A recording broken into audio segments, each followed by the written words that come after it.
Okay, amazing. Hi, everybody. Happy Thursday. I hope you're all doing well. Thank you for taking time out of your busy schedules to join us. I was joking with Dr. Brackstone and Janet.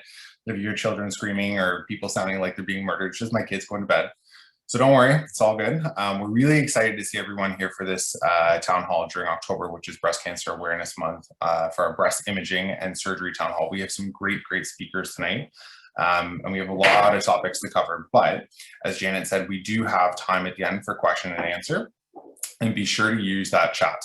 So that way we can capture all the questions. Janet and Drina always do a very good job of capturing the chat, synthesizing everything, sending out a link to the talk afterwards. So don't worry about scrambling to write everything down. We'll make sure that the information is there. And if you do have follow-up questions that happen outside or of the talk, or you think about them later, just let us know. And we're happy to follow up on that, but we're really looking forward to get started. So without any further ado, I'd like to introduce our first speaker, which is Heather Medaglia. For the past year, Heather has been a leader in the Breast Care Center program at St. Joseph's Hospital. Heather has her Bachelor of Science in Nursing from Laurentian University. She's currently working towards her Master's in Nursing through Athabasca University. She's been in management and healthcare for the last 8 years. Heather has experience in a variety of settings, which include hospital, community, and long-term care. She brings a wealth of knowledge to the role and is driven by her passion for making a difference in every patient's experience. So without further ado, I will pass the mic off to Heather, and as always, use the chat if there's any questions or if we can help with any technical issues you're experiencing. Okay, thanks so much. Well, thank you, Daniel, for that nice introduction. So again, my name is Heather Medaglia. I'm just reviewing the referral process here for our breast care center because this has caused a lot of confusion for a lot of people in a lot of different areas. So maybe next slide there, Janet. So we do, in the breast care center, we have two sections. We have the breast imaging side and we have the breast surgery. So I'm going to focus on the breast imaging side. So we receive our referrals on the breast imaging referral. Once the clerks get the referral, they make sure that it's complete. We've noticed in the past that sometimes the health card numbers aren't on there or signatures. So they need to ensure that it's all there before going on to our process. So after that, they will send it to be triaged by our head techs, and they should be triaged by the following day. After the triage is done, the booking clerks will then book the appointment. And this is, again, important information is that if the appointment is within 7 calendar days, our clerks will notify the patient. If it's over 7 calendar days, we expect the referring physician office to notify the patient. In both circumstances, there is going to be a fax sent to ensure that the referring office knows of the appointment. If the requisition has been triaged and suggested a surgical referral, a fax will be sent back to the referring office so that a breast surgery form can be completed. If the images are outside of St. Joe's, we do what's called a guest film review, which our breast radiologist will review the films. The clerks will then book based on those recommendations. And again, if it's within 7 calendar days, our clerks will notify the patient, and over 7 calendar days, the referring office is to notify the patient. Next slide there, Janet. So if a patient has imaging and a radiologist recommends a breast biopsy, our medical imaging technology will book the biopsy with the clerk based on the recommendation. So if it's a BI-RADS 6, 5, 4C, 4B biopsies, so those are the urgent to semi-urgent, the patient will leave with the biopsy appointment. If for some reason they can't, they'll have the appointment within 24 hours. And a notification will be sent to the physician's office for their records. And we do ask that the referring physician to go over the imaging report with the patient. If it's a BI-RADS 4A, which is the non-urgent biopsies, an appointment will be made by our booking clerks, and the patient will be called by our clerk within 2 to 3 days to confirm the appointment. A fax will be sent to the referring physician office for their records, and we ask that the referring physician go over the imaging report with the patient. We do have what's called a nurse navigator within our department, and they will call and contact the patient either like 1 day to 1 week prior to the biopsy appointment, and to go over teaching and what to expect of the day of the biopsy. And sometimes they will even meet the patient on the day of the biopsy to review. Next slide. So if let's say patients had initial breast imaging and there's a recommendation from radiologists to do additional imaging. The clerks don't need another referral from the physician office. They will just automatically book that imaging that's needed. And again, if the patient, the appointment is within 7 calendar days, our clerks will notify the patient. And if it's over 7 calendar days, the referring physician office is to notify the patient. And next slide. And then finally, so our breast surgical clinic referral process. So it needs to be on our breast surgery form, and all imaging must be completed, including addendums from radiology. We do need to make sure that this form is completed with any supporting documentation, and a signature needs to be on this. If there is a surgical consultation recommendation that comes from our imaging side, our secretary will actually send fax requesting a signature to continue with the surgical consult to the referring from the referring physician. If there's anything incomplete, the secretary will definitely follow up with the referring physician office. So once we get that referral for surgery, it goes to be triaged, and based on triaging and CCO guidelines, our secretary will then book the appointment. The secretary will then fax the appointment notification to the referring physician office, and will also mail the notification to the patient. And if it's within that 7 calendar days, the secretary will notify the patient themselves. If it's over 7 calendar days, we ask that the referring physician office notify the patient. If there's images that are done outside of St. Joe's, it will follow our guest film review that was discussed previously in this presentation.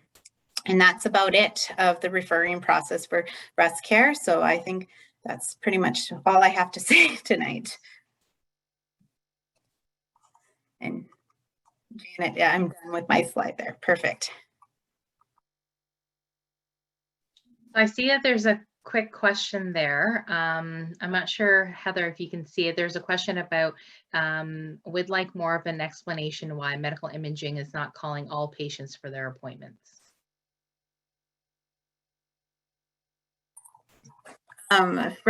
This is a good question. I am fairly new into this role. From my understanding, the reason why medical imaging is not calling everyone for their appointment time is that it's from what my understanding, again, it's made from a physician's office to our department. It's not a physician to physician referral, it's a physician to department referral. So then that is why it's doesn't fall under the CPSO guideline, but correct me if I'm wrong.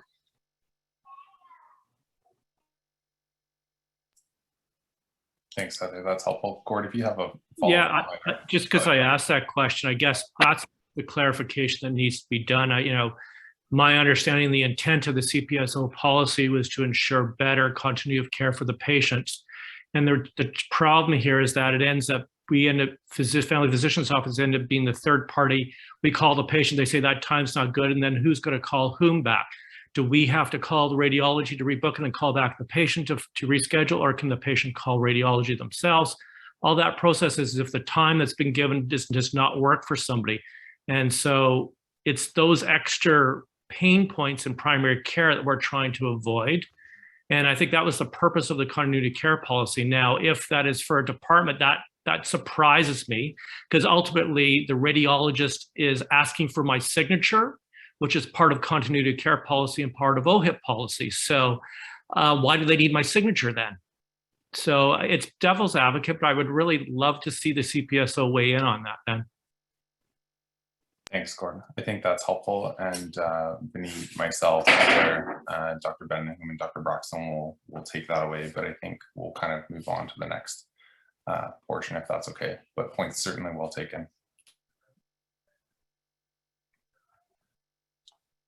Yeah, no, that's great. I think we can take that. We can take that further and just try to figure out, get a formal opinion on that distinction about it being a diagnostic test, not a formal consult. Because I do agree with you, Gord. There is some challenges for rebooking if that has to happen as well. But right now we're going to move on to the next section of our talk, more on the breast imaging standpoint of things, and some great topics on that subject. We have Dr. Ilanit Ben-Nachum joining us to give that presentation. She's an associate professor at the Department of Medical Imaging at Western University, She completed her medical education at the Hebrew University of Jerusalem and a radiology residency in Tel Aviv University. She finished a fellowship in breast imaging and cross-sectional imaging here at Western, and has been on staff at St. Joseph's Healthcare since 2013. So Dr. Ben-Nachum, we're happy to have you speak for us. Thank you. Okay, hope everyone hears me well. Okay, next slide. Okay, so I'll talk a little bit about the dense breast statement, and we're all around the dense breast for several years now, and we will keep hearing more and more about that. We will talk a little bit, and it's all connected about identifying high-risk patients. And then finally, I'll talk a little bit about our breast care imaging guidelines, just because this is something quite good for you when patients ask what is going to happen there, just to give them a little bit of idea of what to expect. Next slide. So just a little bit about breast density and how we address that. We determine the breast density based on the chance that we will miss a mass, or a small mass or a big mass will be obscured by the fibroglandular tissue. And this for us is an indicator for breast cancer risk. So you can see here the differences between the breast density from A to D. And if you look at A, you can see that it will be quite easy to see small masses develop. But if you compare it to D, which is the extremely dense breast tissue, this can hide most small masses. Next slide. And this is how you're going to see it on our reports. So A will be entirely, almost entirely fatty. And then with C and D, which are considered the increased breast density, you will see there is a little bit of explanation of what we think about the level of density. With C, which may obscure small masses, and with extremely dense breast tissue, we know that this lowers the sensitivity of the mammogram. Approximately 40% of the patients will have either C or D, which is quite large number. Next slide. What is the importance of increased breast density? So we know there are two issues here. One is masking.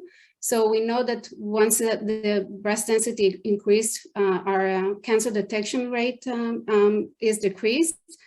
And then the cancers that we usually detect on dense breast tissue will be larger, more likely to have positive lymph nodes, higher stage. Many times are multifocal and multicentric. And then there will be, as a consequence, high rate of mastectomy. The other additional issue is the interval cancers. So we know that with increased breast density, there is an increased risk for interval cancers. These are cancers that are diagnosed within 1 year or 2 years from the patient's last mammogram. And we know that these cancers tend to be more aggressive. Next slide. Just an example, because this is an imaging presentation, so I need to include some of those. This is an example of extremely dense breast tissue. Patient had screening mammogram, and actually something was noted here, very hard to see, but if you just keep on going with slide. Okay, here it is. So a little bit of what we call distorted appearance of the inner aspect of the tissue. This was suspected to represent a true finding, and because of the increased breast density, we offered this patient contrast mammography. And go to the next slide. And here you go, and next. So on the left, you can see the malignant mass quite enhancing. And the mammogram just showed just a little bit of this malignant mass. And if you look at the other side, the right breast, there is another enhancing mass, and this is a second cancer. So we barely seen the one on the left, but there was no chance to see the one on the right. So just a case to illustrate what are our issues with increased breast density. Okay, next slide. And the second issue with dense breast tissue, and this is something that was proven, there is an increased risk for breast cancer with increased breast density.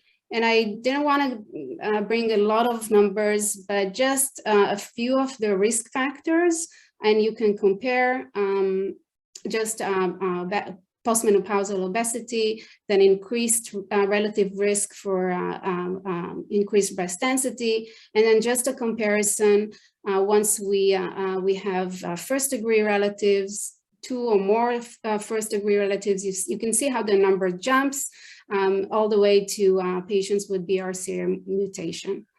Next slide. I'm not expecting you to read that, but just for you to know, there is a formal position statement of the Canadian Association of Radiologists and the Canadian Society of Breast Imaging. And next slide. Just to go over our key points, as I said, dense breast tissue is an independent risk factor for breast cancer.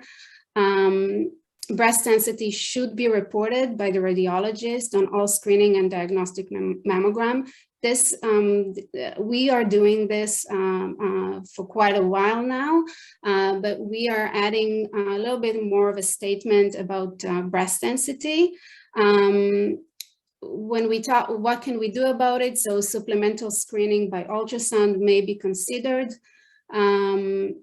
When we are considering supplemental screening, breast density should be placed in context with other risk factors and risk reduction strategies, and I'll talk about it a little bit more. We should remember that mammography remains the primary modality for screening women of all breast density, and practically the only modality that is proven to reduce to increase survival. We should remember that it cannot replace, supplemental breast ultrasound screening cannot replace MRI for high-risk patient. And finally, what we suggest is annual mammography for women with dense breast. Next. So what is added to our reports, and I'm sure most of you have seen, we suggest to explain to the patient that they have increased breast density and what does it mean. And then this is really the discussion with the patient of what they want to do next. Next slide. Just a quick look of what is happening in US. This has started with a patient with breast cancer in 2003 that discovered she has quite advanced breast cancer 3 weeks after a normal mammogram. She advocated for breast legislation for informing patients about their breast density. So all the pink is all the states that have already legislation about reporting breast density, and all the diamonds, the small black diamonds, are states that insurance cover supplemental breast imaging, breast streaming. Okay, next one. What can we do? So what can we offer as supplemental screening? And this is very, very general. By saying we, I'm saying the imaging world, and there is a lot going on about that. We are participating in a TIMIS trial that compares 2D and 3D tomosynthesis for cancer diagnosis as well as survival. It's a very big study that we participate. It also checks the biology of the cancers. And really, are we adding more by doing 3D? There is a trial that's about to start with using contrast enhanced mammography in dense breast, again, comparing contrast enhanced mammography and tomosynthesis together with ultrasound. There is a large trial about abbreviated MRI. How can we use that as a screening tool with dense breast? What about us? Currently, we can't offer any of those as supplemental screening. They're not covered by OHIP. Next slide. Let's see what we can do. So identifying high-risk patients with strong family history and increased breast density. We are trying to find those patients, and I'm sure that you have seen us recommending to check this option of the high-risk OBSP. Next slide. So I did just a little bit of an exercise with the ABIS, the evaluation tool that you can all download. This is just a scenario of a 40-year-old patient with a mother that was diagnosed at age of 50. So if I put a scattered fibroglandular tissue as density, which is the B type, the lifetime risk will be 15.7%. And I didn't add anything else. That's the only thing. And next slide. So just changing the breast density to extremely dense breast tissue, the lifetime risk jumped to 32.8. Just an illustration of how the breast density together with the strong family history can influence the lifetime risk. And next slide. So what can we do in our center? And this is really the questions, when do we offer those high-end imaging such as MRI and ABIS? So when do we offer MRI screening, which we're trying to identify the so-called intermediate risk women. The OBSP high risk would be eligible for patients that have more than 25% lifetime risk. We're trying to identify those that are around 20. In US, 20 and up are covered in their high risk. So the women that we are offering screening MRI are premenopausal women with increased breast density, so either C or D, and strong family history. And we consider strong family history with first-degree relative that diagnosed in her premenopausal time period. And then same goes for women that had previous breast cancer, premenopausal with dense breast tissue. When do we offer ABIS? ABIS is the automated breast ultrasound. We're quite limited in our sources. We cannot do a lot of those. It is not approved by OHIP. So we're trying to identify challenging mammograms with significantly increased breast density. If we have some challenges with positioning and we know that we're not covering well breast tissue, and some patients that cannot tolerate mammogram. Next. A little bit about our guidelines now, just again to understand what happens when the patient comes in. So quickly about screening, I'm sure this is well known about OBSP, above 50, and then patients that are under 50, most of them are patients with strong family history and dense breast tissue. And then high-risk patient through the Ontario Breast Screening Program will have a 2D mammogram and an MRI yearly from ages 30 to 69. Usually what we recommend is to start screening 10 years earlier than the affected relative for patients with strong family history. Again, first-degree relative. mother or sister, but we do recommend to start this similar to the high-risk OBSP from the age of 30 and up. And then screening ultrasound, there are specific cases that we can offer that if the patient is unable to have a mammogram due to physical, some debilitating physical condition. Next, please. The one case that we do offer contrast enhanced mammogram as a screening is for patients that are prior to renal transplantation. And again, the reason is that we are trying to give a definite answer, is there or is there not cancer?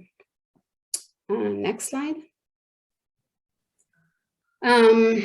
This is a big issue, and I know that you probably have patients that are reluctant to have a mammogram from all kinds of reasons.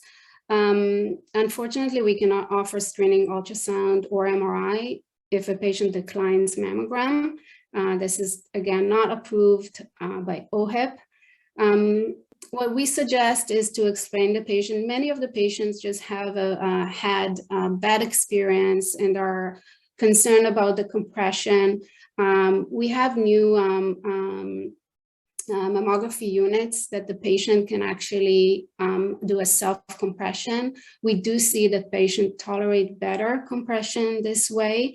Another option is just to give a pre-medication for pain. If the patient is reluctant or quite anxious, just let us know. If we know, we will be prepared. And we do see that if we know about these patients in advance, the way we approach them is a little bit different, and then the mammogram is much better tolerated. Next slide. When patients are called back after a screening mammogram, they will get a combination of imaging, and usually it will be either tomosynthesis, the 3D mammogram, or additional views. And then they may or may not get an ultrasound, and most of our ultrasound will be a targeted ultrasound to the specific area that we are suspecting. The contrast enhanced mammogram or the MRI are usually given to patients with suspicious findings, or if we need those imaging, high-end imaging as a problem-solving tool. And then again, this is based on suspicious or indeterminate findings. Next slide. Just a quick summary of our guidelines. So you can see the difference of patients based on age. And below the age of 30, for most symptoms, we will do a targeted ultrasound, and you can see here it's always a targeted ultrasound. And above the age of 30, specifically, I just want to emphasize for pain, and this is something that is supported in the literature. Mammogram 2D and 3D, so the tomosynthesis is sufficient and can replace an ultrasound. We consider significant pain if it's focal and non-cyclical. When do we do an ultrasound? When there is pain, always when there is an associated palpable lump. And this is also our practice assessment for any palpable lump. And with palpable lump, patients will get a mammogram and a targeted ultrasound. You can see here that there is a little bit of a difference between a palpable lump felt by the patient and a palpable lump by the physician. And the reason is that with the physician palpating, we don't know exactly what was palpable, but with the patient, she can point with her finger and we can do a targeted ultrasound knowing exactly where the palpable concern is. So we do start with the ultrasound is that because we have so many options of mammogram, we have the 2D, the 3D, and the contrast mammography. We would like to have an opinion of what's going on in the breast, and if we do see something that is suspicious, we immediately offer contrast enhanced mammogram, and by doing that, we will save a little bit of radiation, and we'll give the patient a better exam that will also show us the other breast. What about nipple discharge? So for nipple discharge, we start with a mammogram. We automatically offer the tomosynthesis, and then based on concern, we suggest surgical consultation. And this is if the mammogram is negative. With pregnant and lactating women, we always start with ultrasound. Mammogram will only be added if there is highly suspicious findings. And patients, pediatric patients, we do ask first to refer to pediatric surgeons. This is also their request. Next slide. So what information will help us? And this is, and again, as Heather said, we do get a request, and then we triage the cases, and based on that, we decide what the patient will need. So again, very important for us to know, is there any new clinical concern? Specify what is it? Is it a palpable lump? Pain? We'll just, we will know what appointments to schedule. And even if we cancel them, at least we know what the patient needs. As I said, is it a palpable lump by the patient or the physician? Will have a different protocol. Specify where the palpable lump is, because we are doing targeted ultrasound. Again, we're very limited in resources, and we try to do the best imaging and be really right on the point. Pain, again, is it diffuse or focal? Based on that, we will offer 2D or 3D mammogram. Again, remember that by adding 3D, we double the radiation. So if it's not needed and we get enough information, we rather not add this radiation. And one more thing that I kind of threw in is about implant rupture, because we have seen in the past there are some questions about it. Very important for us to know if it's silicone or saline, because for silicone implants and rupture, the first exam to be done is an MRI. Next slide. A few scenarios that we have came across, so we're all going to be on the same page.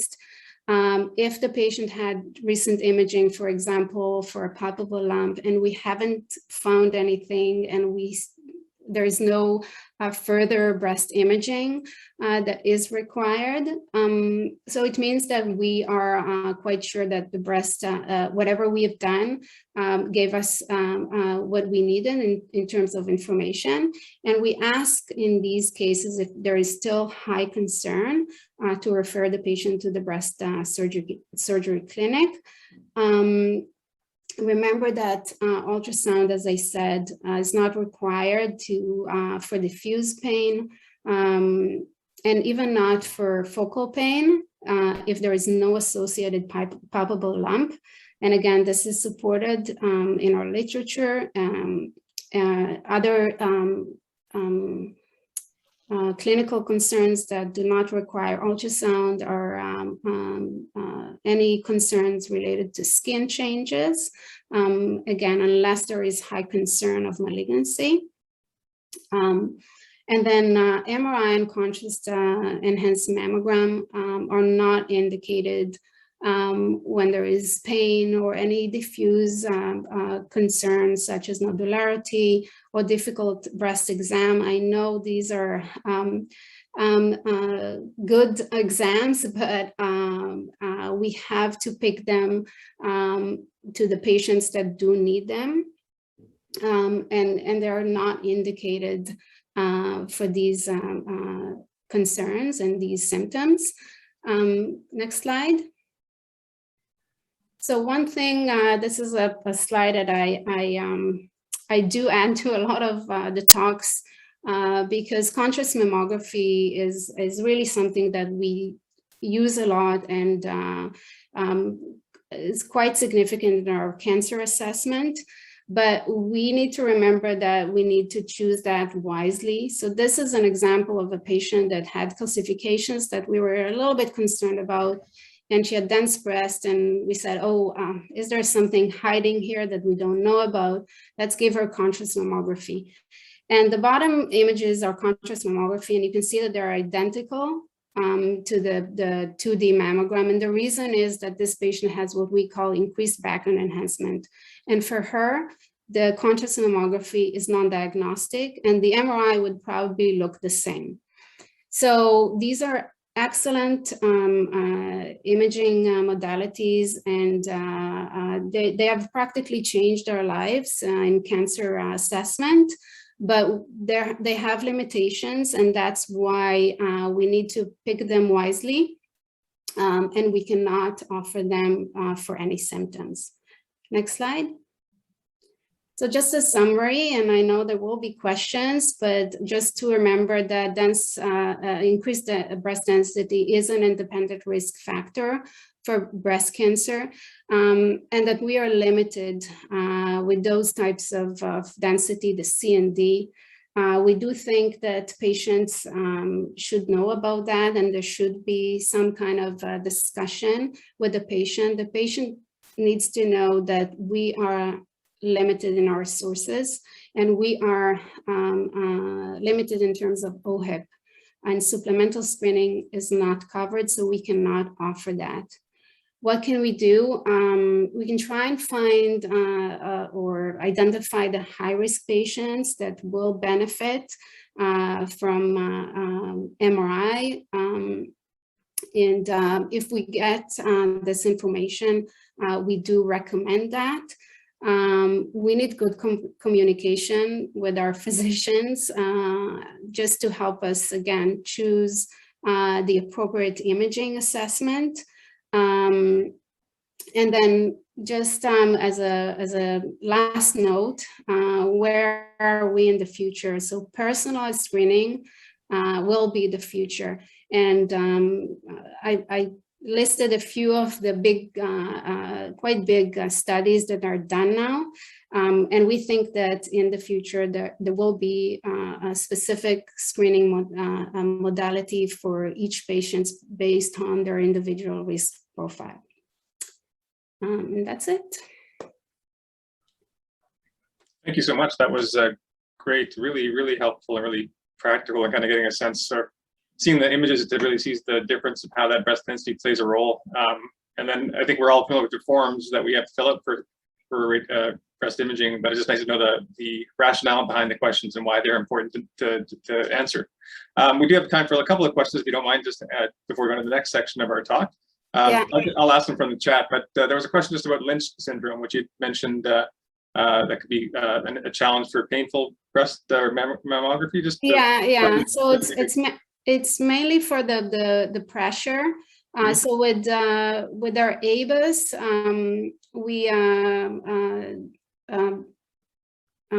we practically put a lot of gel on the breast, and then it's just one motion of putting the transducer. It's a relatively large transducer, and with just one placement, we get a full imaging of the large part of the breast, and it's done usually.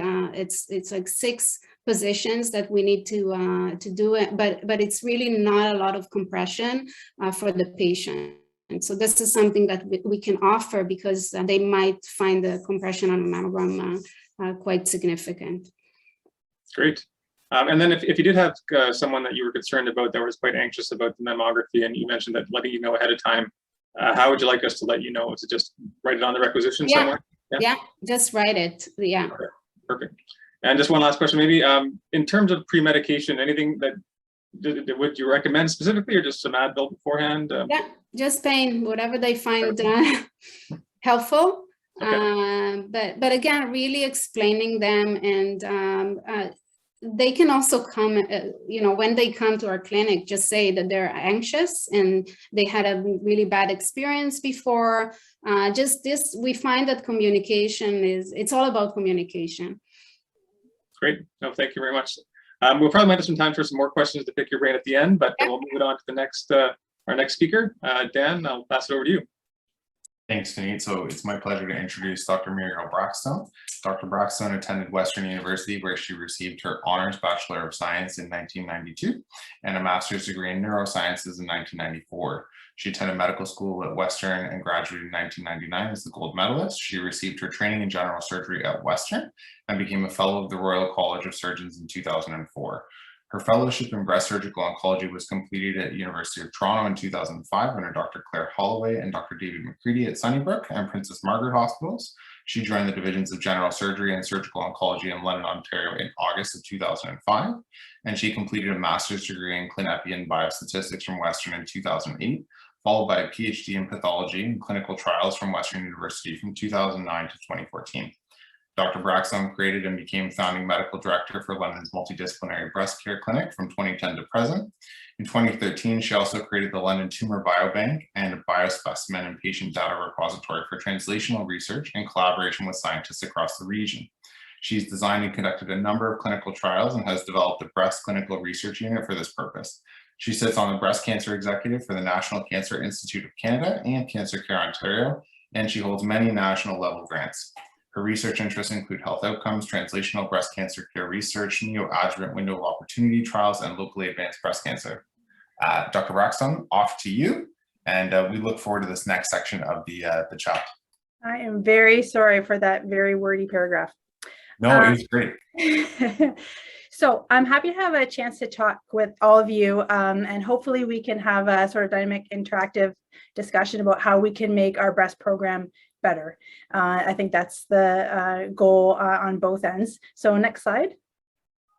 I wanted to give you a couple things that I thought maybe were pragmatically helpful. And some of these had come up with issues where there were liabilities around breast exams. And I thought maybe we could just make a really simple summary of the expectations. What's new in genetic testing that's been useful for us in the surgical clinic. A couple of the benign things that we're trying really to trim seeing patients in clinic, and so how we can do that and support the patients that are obviously coming to you super anxious with nipple discharge or breast pain, and then some updates in how we're managing the axilla. Next slide.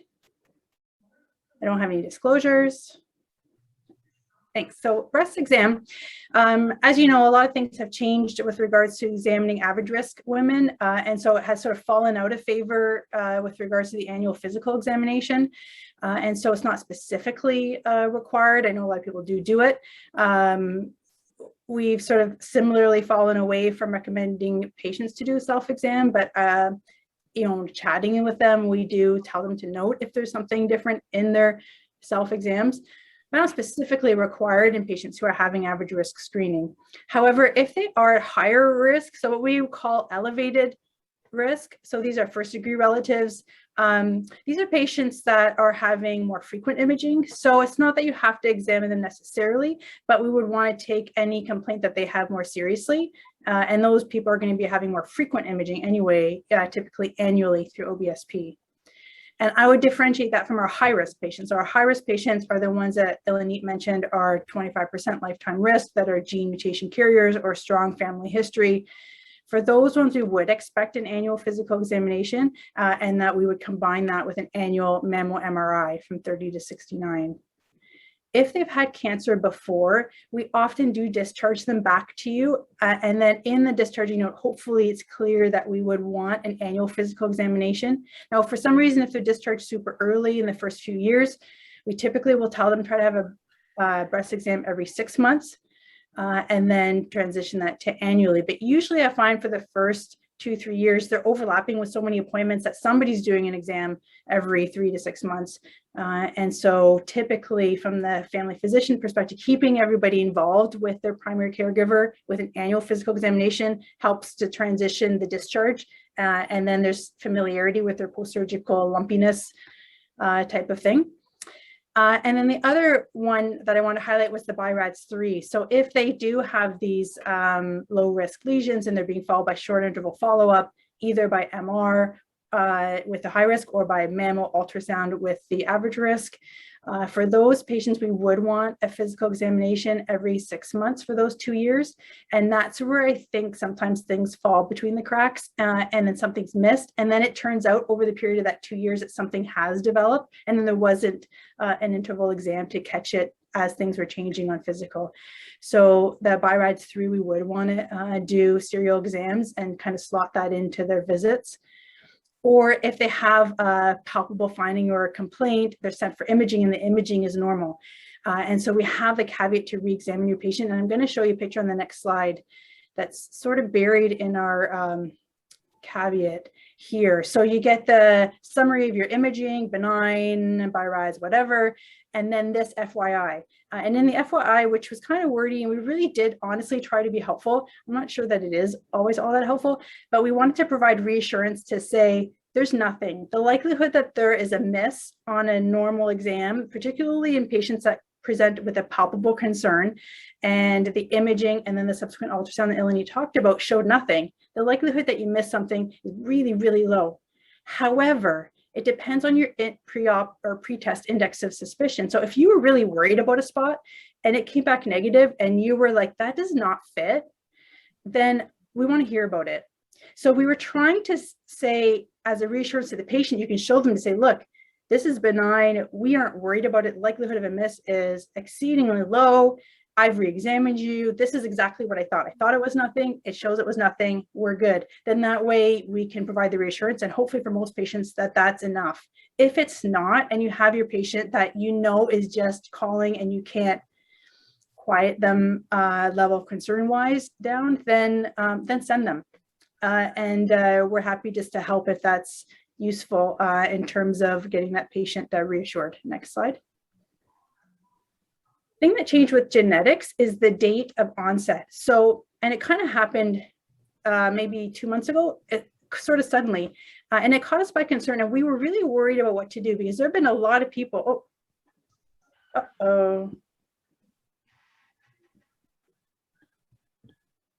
Sorry, can you guys still hear me? So my computer just went weird. Yep, we can hear you. Okay, great, thanks. Sorry, I wigged out there. It used to be 35 and under.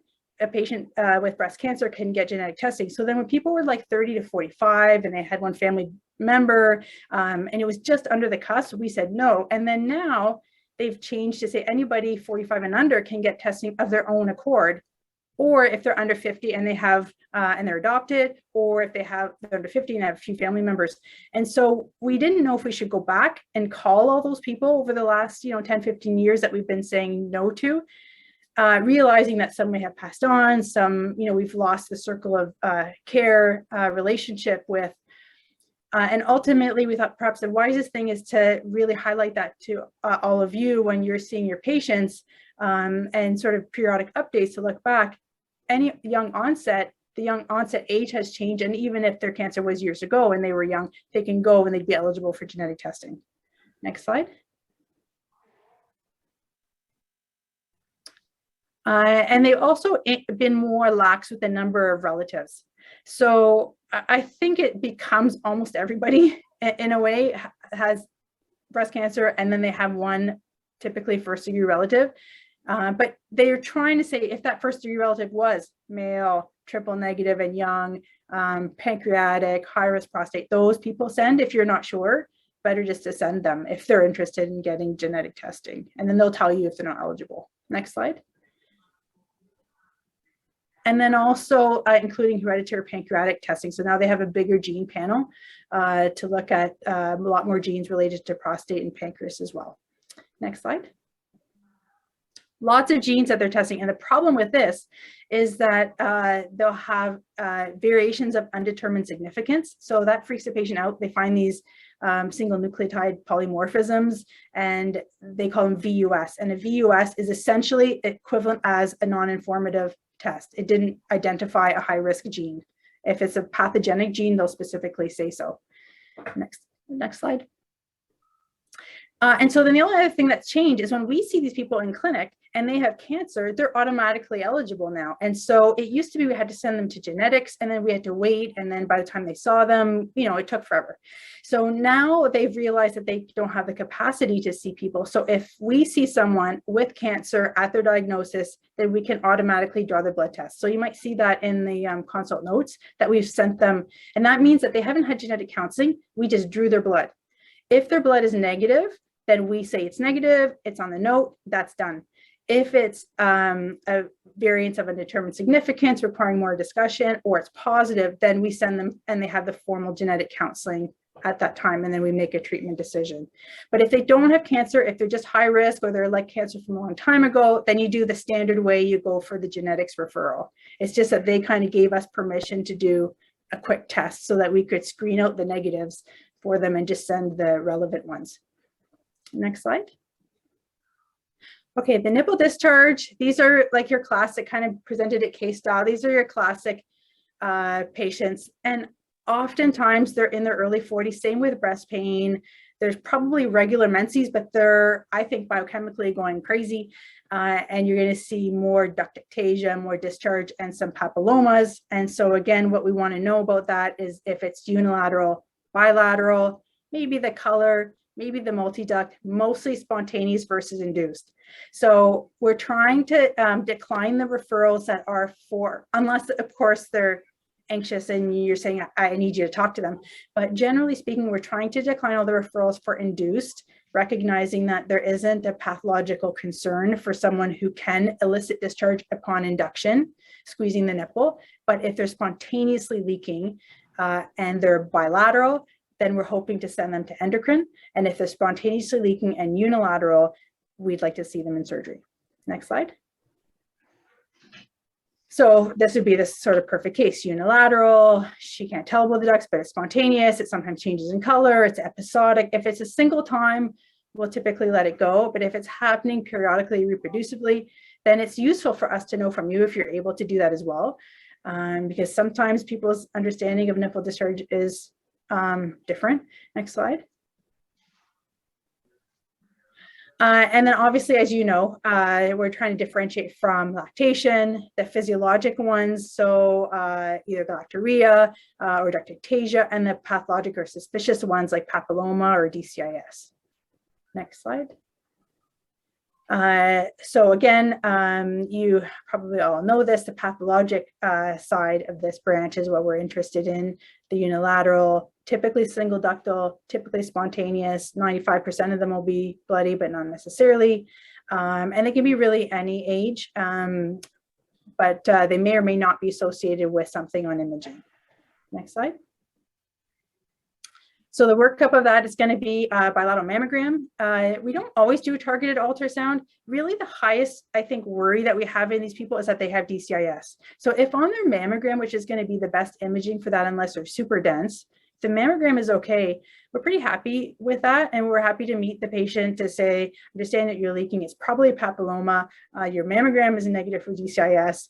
Do you want an excision? Mostly just so that we can cut around the edge of the areola, lift the areola up and score that duct. We take that disc of tissue, send it to pathology, and also they stop leaking. If they don't want that, then we would want to document that there's nothing under the nipple, and we'll add a retroareolar ultrasound or maybe even an MRI if they're dense. But that's really, if probably thinking to leave it behind, then I just want to make sure that it really was nothing. Next slide. And the typical causes, again, we talked about that, ductictasia, intraductal papilloma, DCIS are the typical ones that we're trying to rule out. Next slide. Again, so most of these are nothing. Typically they're papillomas. If they're papillomas without atypia, we don't have to cut them out unless they're causing a lot of discharge and it's annoying to the patient. Sometimes they aren't that bothered by it. periodic drainage. And so we'll leave them. If we leave a known papilloma, we'll take a biopsy if we can see it under ultrasound, just to make sure that there isn't atypia. We used to take all the papillomas out. We don't anymore unless there's atypia in the specimen, because there's a higher chance, like here, that there could be some associated DCIS within the lump itself. But really rare, I would say way less than a couple % of the time you would actually see some associated malignancy. Next slide. Okay, so back to this case, we're going to do our mammogram. We're going to do a retroareal ultrasound if the patient doesn't want an excision, so we're happy to talk to them first. And then we would typically excise. Next slide. With regards to breast pain, we're really struggling with how to reassure the patient without inundating the clinic. We're finding we're really struggling with the volumes of benign breast patients, and patients are really anxious, and we completely recognize that. So we're trying to find a way to reassure them without being sort of overwhelmed by it, because it is so common. And again, I find that often it'll be patients in their early 40s. So they're still having regular menses, but all of a sudden they're having typically unilateral pain and comes out of nowhere. Nothing seems to be helpful. And so for these patients, we're thinking after the imaging that you would send them for. If it's bilateral non-specific breast pain, it would be a mammogram. If it's additionally in one specific spot, you would they would add an ultrasound. You would get the report back saying it's normal with a letter or a caveat on the bottom. And then I'm thinking of an instruction letter in terms of things that you can try with the patient. And so we're hoping that that will help reassure patients to say, this is really common. This is how we manage cyclical, non-cyclical, and chest wall pain. Next slide. So the cyclical pain, we find that it can be exacerbated by smoking. It's typically associated with periods. It seems to settle. So for these premenopausal people, I try to say, look, you're a couple years out. It's probably going to settle on its own. If you can just ride it out, there's nothing wrong. We're not great at fixing it. Here's a few different things. Get a better bra. Maybe wear a bra at night. Try some anti-inflammatories. Some people use Voltaren gel on their breast. We try to break the cycle. So if they don't have any other significant DVT risk, take the oral contraceptive without the breakthrough. Flaxseed, evening primrose oil. And then if none of those things work, then we're happy to see them, or we can talk to them about tamoxifen. We used to do the standard dose tamoxifen. Now we're finding that it works even with lower dose. So even 5 milligrams a day can work pretty well for these patients. Next slide. The non-cyclical breast pain, that's more challenging because none of those standard measures really work. It can be in the armpit or it can be in the breast. And it can be exacerbated by exercise, or it could be the first site of fibromyalgia. And so it might be a symptom of a greater pain issue. We still try the same types of things, but we're probably less successful. Next slide. Chest wall pain is what we more worry about. These are costochondritises of the sternoclavicular junction, across the rib, beneath the breast. So if you try and move the breast around and you're still tender, those patients can have breast pain into the breast and also across their chest. And for those, anti-inflammatories or maybe even the pain clinic or lidocaine infusions, those type of things maybe will help more. These are useful patients to rule out because if we're trying to do any intervention surgically, these patients we really won't help. What we really try not to do is sort of therapeutic mastectomy for pain. Most of the time, I've had a few patients have real relief from that. Most patients have postoperative pain still, and they're not that much better. And so I find if there's ways that we can reassure them and also ride them out, then they'll be in the long term better off. Next slide. So the management of axilla, last point, there's a new recent change that we had drafted with regards to how we manage the armpit. And the whole goal of this is to de-escalate therapy and to get away from axillary dissections that are causing a lot of morbid lymphedema. Next slide.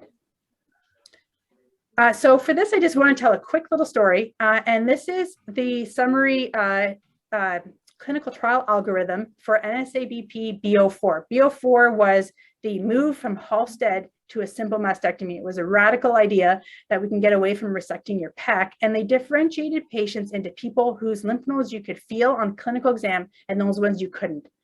And if you couldn't feel anything, even though 40% of those were node positive, if you couldn't feel anything on the exam, they either got just the breast removed, the breast and the lymph nodes, or the breast and radiation to the lymph nodes. Of course, if they were positive, they had the lymph nodes removed or they had radiation. And I point that out because we've come full circle and we're doing this again. And the difference being where we lie in terms of preference, because this trial was designed to say, if it's the same, whether you do an axillary dissection or do radiation, of course we'll do the axillary dissection.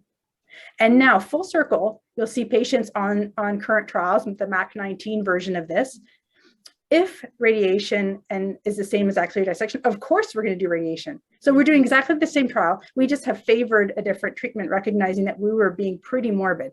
But the other thing I think is really interesting about this is the most useful predictor for survival was whether you could feel something in the armpit or you couldn't.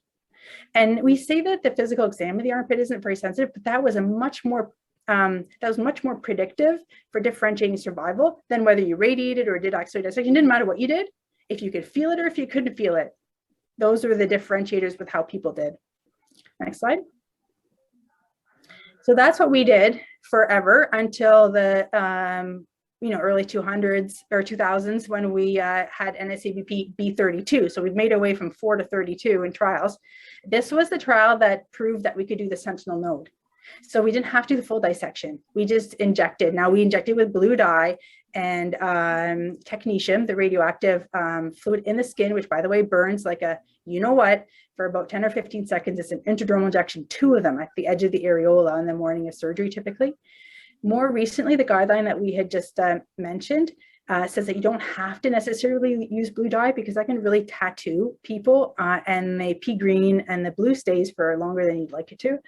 And so we're trying to move away from that in our new guidelines. But this really basically showed that if you did the sampling and there was nothing, then you didn't have to do the axillary dissection. But in those people, if there was something, we still did the full dissection for anyone positive. And that stayed for a while till just more recently. Next slide. You'll see us make mention of what we call Z11. Z11 was an American College of Surgeons trial where people that had only a couple positive lymph nodes were like, surely we don't have to do a full dissection. What if the little lymph nodes we took out were the only ones? And you go back and you do your full dissection, you found nothing, and you got the pleasure of lymphedema just to prove that there was nothing left. So this trial randomly assigned people to do that dissection after 1 or 2 nodes positive or not, and they found no difference. So that's where you'll see patients, even though they're node positive, they're not going for an axillary dissection if they have 1 or 2 nodes, but you're like, well, that's weird. This person that had 4 nodes positive did go for an axillary dissection. And that's why, because we showed for these trials that it didn't make a difference. Now we're hoping next year to start a trial where we'll do the same for patients with 3 to 9 nodes, that maybe we don't have to complete the dissection in these patients and we can avoid lymphedema, which is what we're trying to do. Next slide. So why do some people get chemo first? So the real value of chemo is not that it impacts on your survival.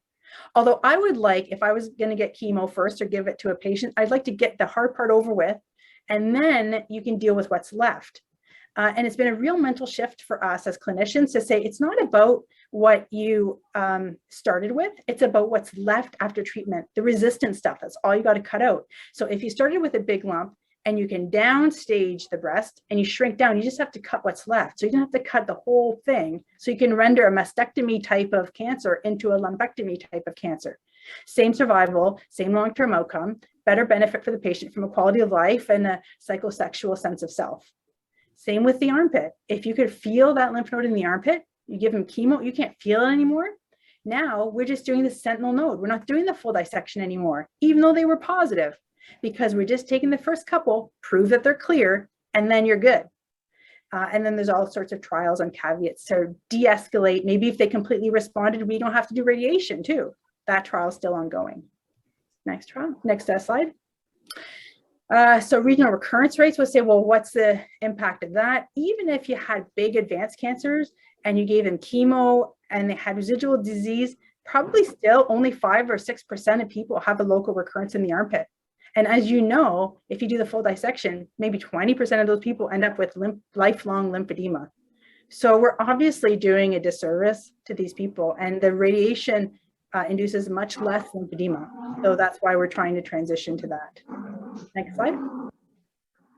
This is a summary algorithm. It's crazy, and I don't expect you to know it, except I want to highlight the clinically node negative on the top left-hand side If you don't feel anything to their lymph node, we're trying to move away from even looking, because even if you're looking, you'll say, oh, that's abnormal. Then you're tempted to biopsy it. And if you're tempted to biopsy and it's positive, then you're tempted to do an axillary dissection, which we're trying not to do.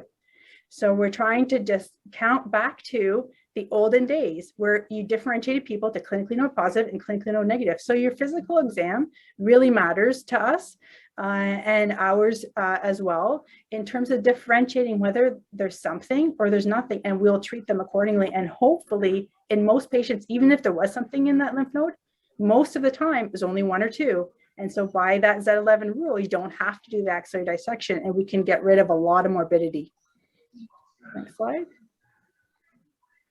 Again, so I think it's my last slide. The current thrust now in breast care is to de-escalate systemic therapy. The other things that we're doing are de-escalating chemotherapies with this oncotype. So I don't know if you've heard about patients getting sent for that. It needs Ministry of Health pre-approval. They cost $5,000 a test.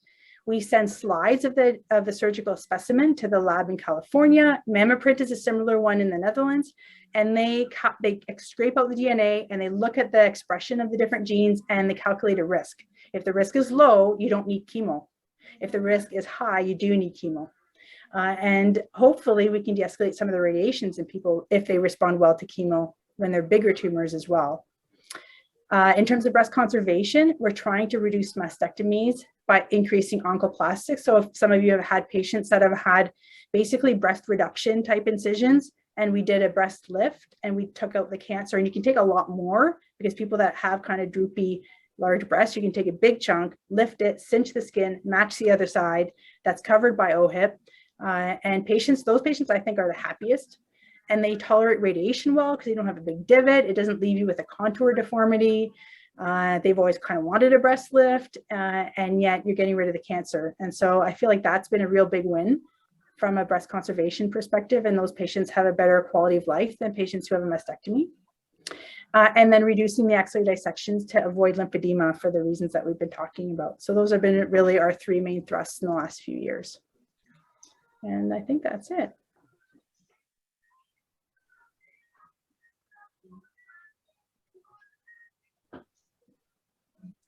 I'll give it back to you, Dan. Thanks, Dr. Brackstone. That was amazing. Also, I'm going to compliment both you and Dr. Ben-Nachum on your timing. You guys are like spot on to the minute. That is the first time that has ever happened. So congratulations. We'll have to get some award or something for both. But that was really, really, really fantastic. I know I put a couple of random comments and questions in the chat, but I would like to open it up to the floor. So there's a couple ways that we can do this. So if people want to raise their hand, I'm watching the participants list for hands, but if you also want to just unmute and chat and direct your question, we can do it that way. So.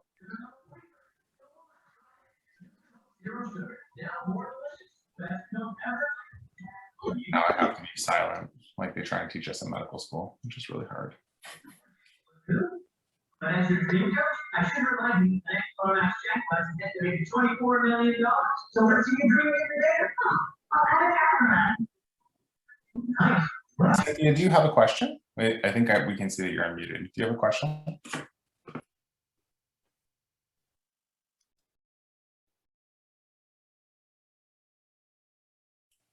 Okay, maybe I'll ask a question just to kind of pick your brain, Dr. Brackstone, on the concept of feeling axillary nodes or not. So we feel someone, they have a lump, we're like, I haven't seen a lump in a long time, I actually felt a lump in clinic. Should we be examining their axilla, or is your exam more sensitive for determining whether or not they actually go down that pathway? Because I feel like, yeah, okay, it might matter, but does it not matter more if you guys feel the nodes rather than us? Yeah, I think that what's useful when you send your referral and you say, I can feel the lymph node, that I'm going to preferentially triage that person to have neoadjuvant chemotherapy, in the sense that I'm going to prep them that way. So they're still going to have their imaging, and then I'm going to like pre-order their staging.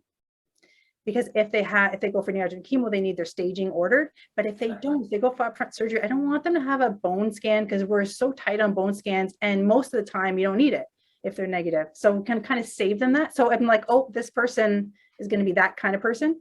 But then if you said, like, I don't really know, and I'm like, oh no, I can feel it, then we'll still try to, de-escalate them that way. But at least we're tweaked. And then one question I received privately from a physician was, often younger women complain of localized pain, so they have negative exams, and that physician finds that an ultrasound reassures them a lot. But we were talking about not doing ultrasounds for pain. So how do we, which I know you guys probably know exactly, but how do we coach them through that and be like, it's okay, don't worry, but how do we help them with that? Yeah, I'm interested to hear, Ilanit, what do you think? Because I would send a patient that comes to me with a focal finding of pain for an ultrasound as well. I would like to know if there's something specifically painful in that one spot. I'd like to have a ultrasound as well. Ilanit? Yeah, so what we offer now is the tomosynthesis. I don't know if just explaining them that we're doing a 3D mammogram. That is, there's definitely increasing in cancer detection that we know already. So maybe that will reassure them, and just explaining them. And I do explain patients that we do put a lot of emphasis about palpable lump. So has their breast changed?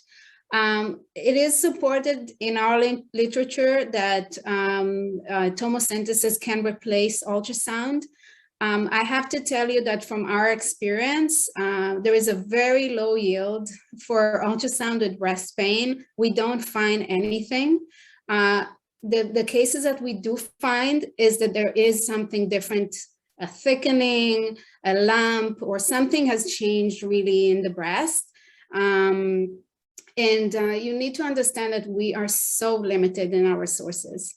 So this, we found that this took quite significant percentage of our ultrasound appointments, and it pushed back patients that have palpable lump, which is much more significant to assess. We're just so limited with that. So we are trying to reduce these ultrasound exams.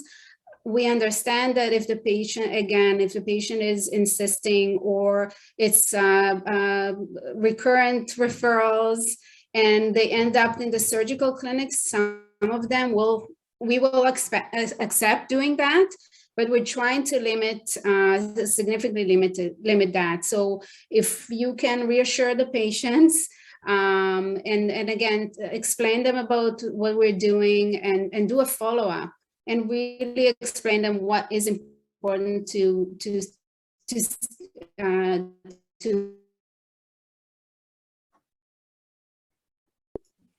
Eileen, I don't know if you froze for everyone, but the last like 5 seconds of what you said, you just froze. You said follow up in clinic, make sure they're reassured, and then there was something after that. Oh, okay. Yeah, I'm sorry. My computer. I don't know where you didn't hear me. It was, for me anyways, it was right after you see them, you're going to see them back in clinic and reassure them, and then there was like one final comment you were going to make there.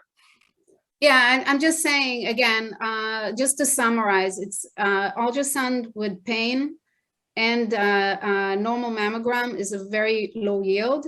One more thing that I want to add is that sometimes we do see incidental findings on ultrasound, and we end up doing biopsies of benign things. So it's just to have that on the other side, just to know that we might find things that we don't want to find. Yeah. But sometimes you can't reassure the patient. Like we have all had those patients, so they're not going to leave your office, and you just cannot. Yeah. So just send them. Like I think we just all, if you think that will help, yes, then you could just sort of put I'm unable to reassure her. Okay, perfect. I'll try to. We need to put a box or something in the form for these, like, this person's very anxious, I've really tried to reassure them really hard. We'll have the little physician disclaimer box. Like the box that's like, just dot 3 dots, and that'll be the code. Kathy, I'll get to you in a second. Dr. Weed put a comment in the chat. So she said, some patients are concerned about radiation exposure with screening. How can we put this into context for patients to reassure them? What's the radiation dosing these days on a mammogram, and how can we reassure people that it's not dangerous? You know what? I don't have the exact numbers for you, but the risk of cancer from radiation is negligible compared to the risk of breast cancer. Okay. So that's kind of where you need to put it. And again, with patients really do a first mammogram, see where the breast density is. And if it's low, if it's high breast density or increased breast density, then we might need more mammograms, and then you can add the explanation about the risk. But if not, then it's a biannual mammogram as the the recommendations here in Ontario.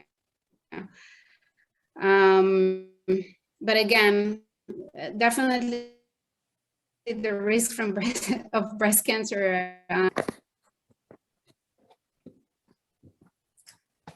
We just lost. You said the risk from breast cancer. I know. I have no idea what's going on today. No, it's not. Actually, don't worry about it. It's yeah, I'm connected to the best spot in my wall.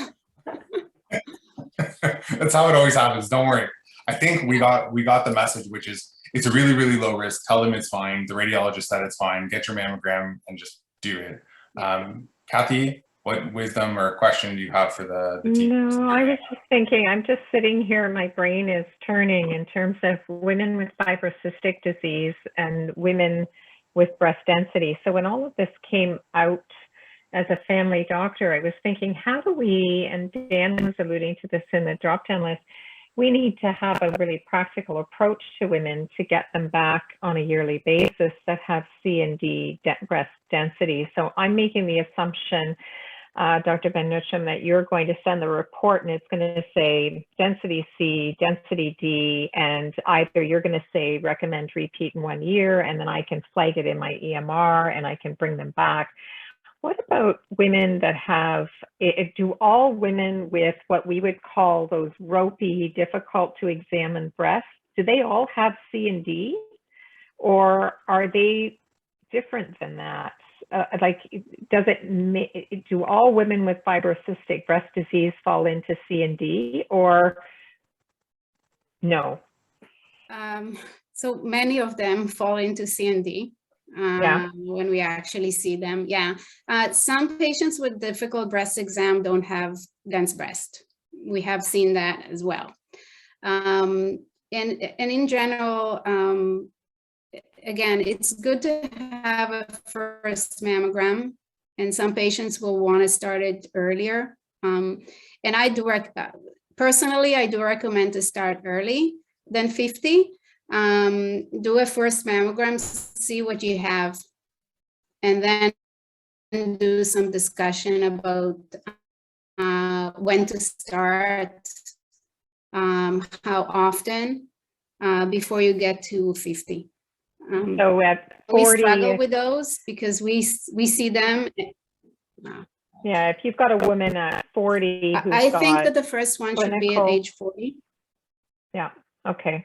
Do a baseline for someone with what clinically might be dense breasts or difficult to examine breasts or breast concerns. And even if there's negative family history, do a baseline. If the breasts aren't dense, then you can put that aside and go back to regular interval screening. Okay, that's really helpful for me. Yeah, I think there is a lot of discussion should be with the patients between the ages of 40 and 50, and really about also risk assessment. And breast density is part of the risk assessment. Vinny, I think you have a question. Yeah, just I guess carrying on from that. So if we are calling them back in a year's time, they can't just go through the normal breastfeeding program. That we'd have to submit a new requisition for that, correct? They can't self-refer. Just confirming that. No, so the OBSP will invite them yearly if they have more than 75% breast density. So it's a little bit different. Now you'll see that the OBSP has added also the breast density based on our BIRADS. They will only invite the ones that are 75%. So if a patient would like to have an annual, you'll need to refer her specifically. I don't know about the communication with the OBSP, if they allow it to be done through the OBSP. I'll have to check that. And Ilanit, by 75%, you mean extreme density category D? No. So 75% is how much of the breast has fibroglandular tissue. Yeah, it's different. And this is actually the changes in our Biored's lexicon. So years ago, the breast density was, the categories were based on the percentage of the breast area that has increased density. But now it's based on our inability to see small masses. So it's different criteria. And the OBSP is still based on the criteria of more than 75% of the breast area. Yeah. Thanks, Ilanit. There's a classic policy misalignment with evidence. So we'll continue to advocate for that on the primary care side of things. One thing for the participants that we'll make a note of is the summary blurb that we send out with the link to this talk. We'll try and highlight a couple of these key points, and then if Ilanit or Muriel, you have points that you wanted to clarify, so, I went back and I found out X. I have one question for Heather. If Heather is around still, which I think she is because I see her there.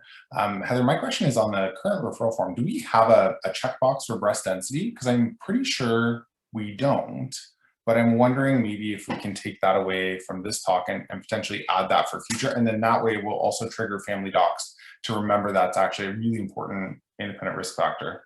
Does that seem reasonable, guys? Does it take away? Yeah, I think that's reasonable, and I can follow up with the appropriate people. So yeah, I'll take that away. Okay. And then one other question I had, Ilanit, you talked about risk screening, and I know in someone's talking, I think Ilanit, was your slides, you put IBIS on there as the risk screener, and I was kind of Googling in the background to see if I could find IBIS for primary care. Is that like a primary prevention tool we could use to calculate someone's risk if we had a mammogram in their breast density, that we could actually do that like we calculate out their 10-year risk of having a heart attack or stroke? Like, should we be doing that? I think you can use it. You can download it, and based on that, you can send the patient to the high-risk OBSP. Muriel, are you using that in the clinic? So the genetic counselors don't want us independently to use it because they find that we overestimate risk, and we go based on what the patient says. They're like, oh, like my uncle had cancer at age 85. Well, when they actually asked for the report, it was small intestine cancer, and it was at age 90, and it was, you know what I mean? So we end up being actually inaccurate, and so they don't want us to do that. Okay. So, but will that help the primary care just have an estimation who to send to the high-risk program? I think the high-risk program is based on the family criteria that we had outlined when the list of what they accept. I think that is probably more useful. And from that, they send to the patient directly the more detailed request of information, and that becomes the instigator of the referral, and then the genetic counseling appointment, and then the imaging. Okay. The example that I brought is really to just emphasize the breast density component, that it does increase the risk. Yeah. I think the images you showed really tell 1,000 words, because I never really understood A, B, C, and D. And once you put them up on a slide and said, here's the mass and here's the mass, and you can't see the mass in D, I went, oh, it's really dense. I didn't actually think it was that dense, which is dumb, but I just, colloquially, I didn't actually think it was that dense, but it's very dense. I have a question for the group, Dan, if that's allowed. Yeah, 100%. So we're trying to decide what to do with our high-risk patients. So these high-risk OBSP people, we see them, and then we're like, yeah, we should start imaging. And then the MRI gets ordered under our name. And then we said, you should do that every year. And then 7 years later, I'm getting this MRI report and think, who is that person?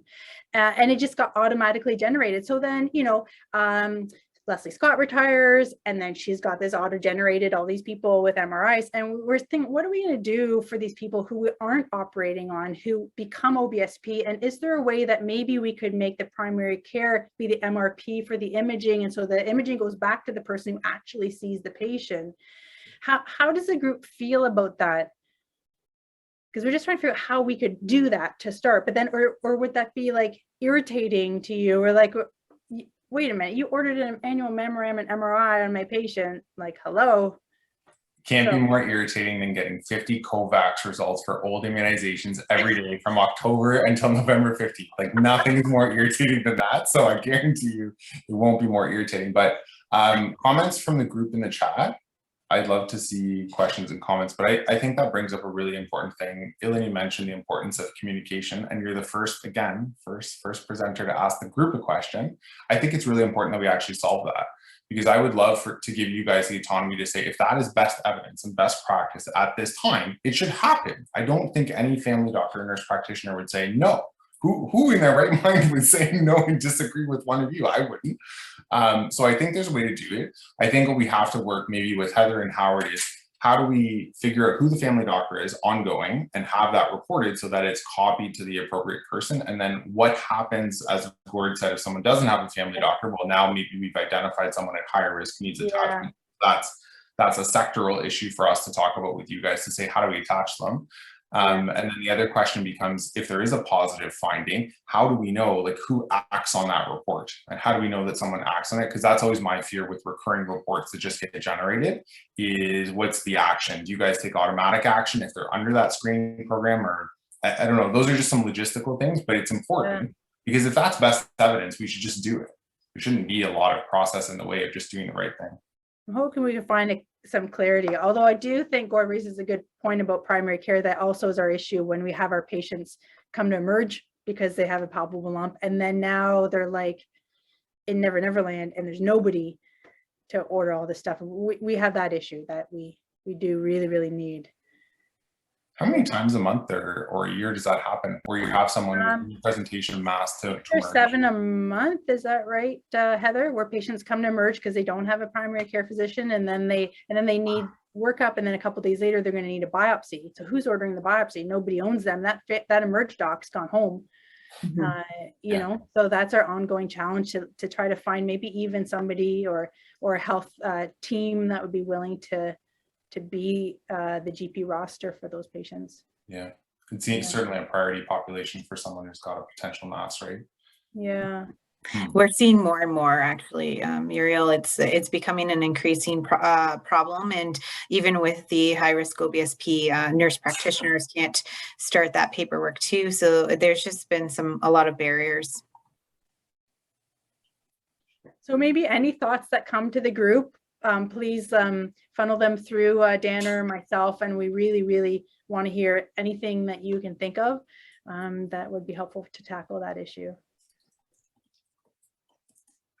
Thanks, Muriel. That's great. Janet is queuing us in with the thank you slide at 8:31, so I will pass it off to Vineet.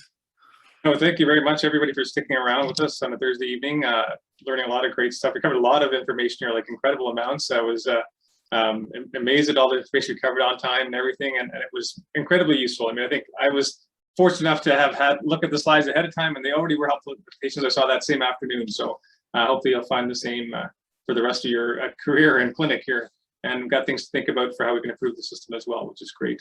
So thank you again to everyone for attending, and for our speakers, Heather Medaglia, Dr.